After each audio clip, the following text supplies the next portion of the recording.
Patuloy pa rin ang pag-agapay ng pamahalaan sa mga manggagawa sa transport sector na apektado ng mataas na presyo ng petrolyo. Sa katunayan, higit 800 TNVS drivers sa Legazpi City, Albay ang nakatanggap na ng cash relief assistance mula sa DSWD. Si Gary Carillo ng Radyo Pilipinas Albay sa sentro ng balita.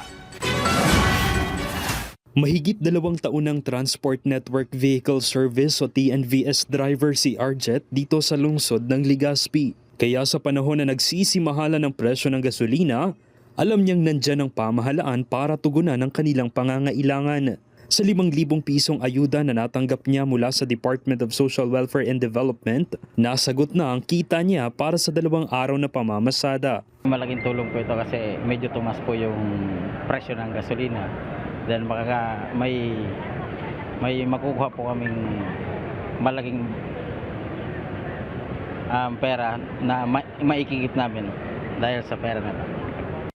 Maraming salamat po sa DSWD sa tulong na binigay niyo po. Malaking tulong po ito sa amin.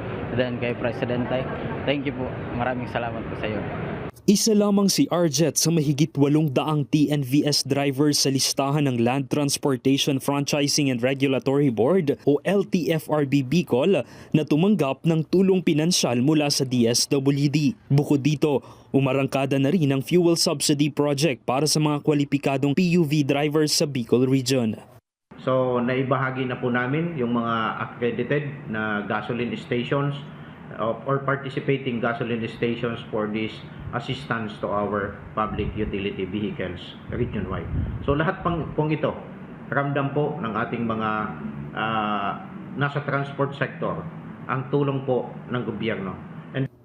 Lahat ng yan ay tugon sa pagtupad sa pangako ni Pangulong Ferdinand R. Marcos Jr. na mabigyan ng agarang ayuda ang sektor ng transportasyon na naapektuhan ng pagtaas ng presyo ng mga produktong petrolyo. Kaya ang LTFRB Bicol lubos ang pasasalamat sa mabilis na aksyon ni Pangulong Marcos para sa sektor ng transportasyon na direktang apektado ng pagmahal ng presyo ng langis. Mula rito sa Albay, para sa Integrated State Media, Gary Carillo ng Radyo Pilipinas, Radyo Publiko.